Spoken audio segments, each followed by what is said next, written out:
शिर्क सिर्फ ये नहीं कि तुम किसी बुत के सामने झुक जाओ, शिर्क ये भी है कि तुम दिल के अंदर किसी और को वो मकाम दे दो जो सिर्फ अल्लाह का हक है। तुमने देखा होगा, कुछ लोग कहते हैं अगर वो शख्स ना होता तो मेरा काम ना बनता। कुछ कहते हैं ये तावीज ना होता तो मैं बर्बाद हो जाता। कुछ कहते हैं ये बुजुर्ग ना होते तो मैं बच ना पाता। सुनने में ये बातें आम लगती हैं, मगर हकीकत में यही वो जुमले हैं जो इंसान के ईमान को खोखला कर देते हैं। क्योंकि जब तुम किसी मखलूक को सबब से आगे बढ़ाकर असल ताकत समझने लगते हो तो तुम आहिस्ता आहिस्ता उस लकीर को उबूर कर रहे होते हो जिसे अल्लाह ने वाज़ेह किया है। और शैतान यही चाहता है, वो तुम्हें फौरन गुमराह नहीं करता, वो तुम्हें आहिस्ता आहिस्ता लेकर जाता है। पहले तुम्हारे दिल में खौफ डालता है, फिर तुम्हें मायूस करता है, फिर तुम्हें ऐसे रास्ते दिखाता है जो बज़ाहिर आसान लगते हैं और तुम समझते हो कि तुम हल ढूंढ रहे हो, मगर दर हकीकत तुम अपने ईमान का सौदा कर रहे होते हो।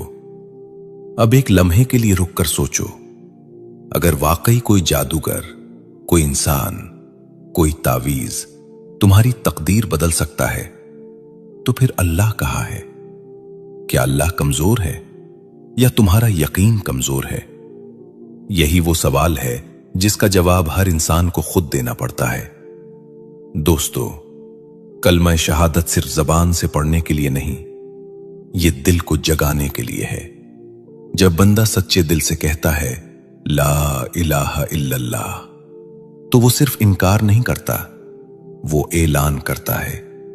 वो ऐलान करता है कि मैं हर उस चीज को छोड़ रहा हूं जो अल्लाह के सिवा मुझे सहारा देने का दावा करती है।